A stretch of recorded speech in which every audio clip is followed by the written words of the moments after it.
মুকেশ আম্বানীয়ে এটা চাকৰি কৰিব পাৰিলে, পঢ়া শুনা কৰি গৌতম আদানীয়ে এটা চাকৰি কৰিব পাৰিলে, কিন্তু তেওঁলোকৰ মনত এটা উৎসাহ আছিলে যে নহয়, চাকৰি কৰিবৰ কাৰণে আৰু 10 জন আছে, কিন্তু মই জীৱনত এনেকুৱা এটা কাম কৰিব খোজো যাতে মই আনক চাকৰি দিব পাৰোঁ।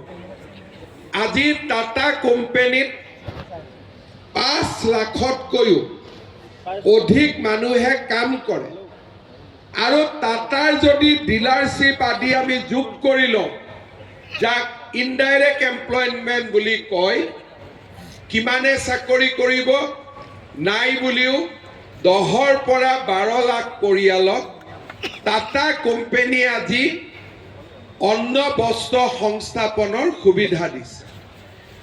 এতিয়া জাগিৰোডত টাটা কোম্পানীয়ে ছেমিকণ্ডাক্টৰ উদ্যোগ পাতিছে। তেওঁলোকে কিমান ল'ৰা ছোৱালীক চাকৰি দিব? 30,000 ল'ৰা ছোৱালীক চাকৰি দিব। আজি ৰিলায়েন্সত কেইবা লাখো ল'ৰা ছোৱালীয়ে কাম কৰে, আৰু আদানীৰ লগতো লাখ লাখ ল'ৰা ছোৱালীয়ে কাম কৰে, কিন্তু এই 3জন মানুহে যদি ACS দিলেহেঁতেন, IS দিলেহেঁতেন, তেওঁলোকে নিশ্চিতভাৱে চৰকাৰী চাকৰি পালেহেঁতেন, কিন্তু তেতিয়া তেওঁলোকে আনক চাকৰি দিব নোৱাৰিলেহেঁতেন। আজি আমাৰ অসমত প্ৰতি বছৰে 6 লাখ ল'ৰা ছোৱালীৰ জন্ম হয়। মই কি ক'লো যে প্ৰতি বছৰে জন্ম হয়, আৰু চৰকাৰী চাকৰিয়াল অসম চৰকাৰত মেক্সিমাম কিমান হ'ব পাৰে? 5 লাখ।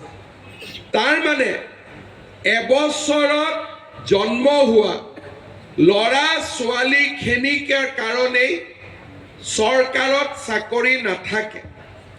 তেতিয়াহ'লে 40 বছৰলৈকে চাকৰি কৰা বয়স, 20 বছৰৰ পৰা 40 বছৰ, 20 বছৰত চাকৰি কৰিব পৰা কিমান মানুহৰ জন্ম হয়?